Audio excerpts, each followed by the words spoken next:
Howdy, Jacob here. Today we're looking at Garmin in the household durables industry, 26.8 billion market cap, 2 billion lower in enterprise value. They design, develop, manufacture, market, and distribute a range of wireless device worldwide. They have a fitness segment offering running and multi-sport watches. I know when I've gone golfing with some people, I definitely see a lot of them have some Garmin equipment, whether that be the hole finder, whole distance finder, whatever.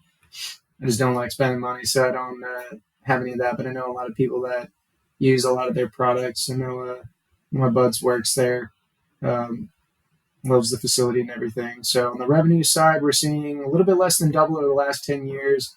Operating margin down, gross margin up. That's kind of surprising to me. I wouldn't be surprised necessarily if the gross margin was down or relatively even with the operating margin going up, which would make the company base being more efficient with everything after cost of goods sold. But that's still interesting. I don't like that the margins grew less or pretty much in line with revenue. I do prefer moats. Moats kind of show, obviously, there's so many things that go into it, but it can show pricing power when you increase margins beyond what your revenue is. And so for me, I'm a little bit hesitant. I mean, it's not bad because it's still 21% operating margin, so there's still humongous margins. But I do want to call that out and say I'm a little bit iffy on that. But their earnings per share have gone up quite a bit, so it looks like they've been doing a lot of share repurchases. Dividends have gone up pretty consistently. Return on invested capital is consistently in the mid teens, which is very impressive. Their balance sheet shows about 1.9 billion in cash-like products with no short-term, no long-term debt. Loving this from a balance sheet perspective. They don't have their only interest-bearing debt is their capital leases, which is 113 million. So nothing in relation to nothing in relation to the cash they have on hand. Their cash flow shows capital expenditures up over double, so they have been reinvesting back in themselves a little bit. But cash from operations have also over doubled, so you're looking at a plethora of free cash flow compared to 10 years ago. Their use of cash flow is pretty heavy on the dividend side, which we do see them pay a 2% dividend. So a little bit above the market average.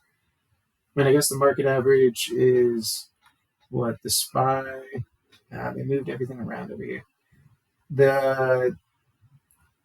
I guess I don't see what okay, let me just type in SPY. Their dividend amount is 1.2%. So Garmin is 80%, 90% higher than the market average. So that's pretty impressive. But they are paying out about half of their free cash flow on a 5-year average basis, probably about 60% of their 5-year average free cash flow in a dividend, not leaving a whole lot of room for reinvestment, not leaving a whole lot of room for share repurchases.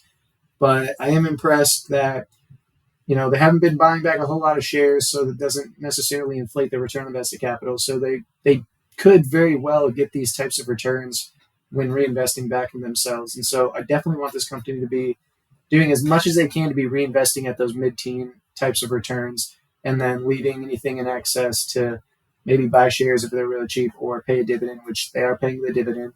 And so the thing that I just don't like is they're not a not growing company. They're not a not growing company. They're not a growing company, but still, I do like to see a little bit more money left over to be able to reinvest if they so deem worthy. Because I do think that opportunities will arise, and if they don't have, if they're not producing enough cash, but I say that again, but they do have 1.9 billion in cash-like products, so they do have a lot of money to reinvest if they so find. Okay, if they find the avenue to do so, they can do it still. But yeah, I do like the dividend payouts to be less for those types of money, but I'm not concerned with it. I'm just rambling on about some, just a little complaint of mine, but still great. I mean, I don't want to get too picky here. So let's start making some assumptions. I think on the revenue growth side, I could probably see slightly above inflation due to the fact that I think they're pretty good at reinvesting a little bit. I think that they do make advantageous or somewhat advantageous acquisitions, so maybe 6%. And then on the PE side, let's do pretty much in line with the market average, maybe a tad higher.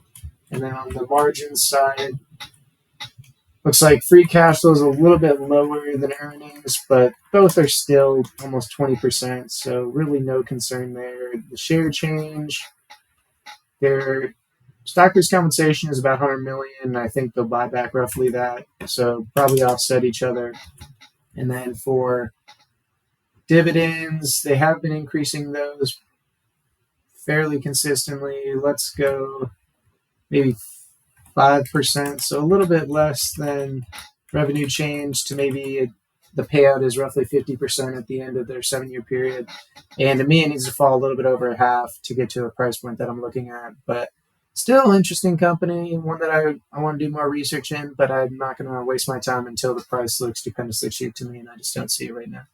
Hopefully you have a great rest of your day. Thank you.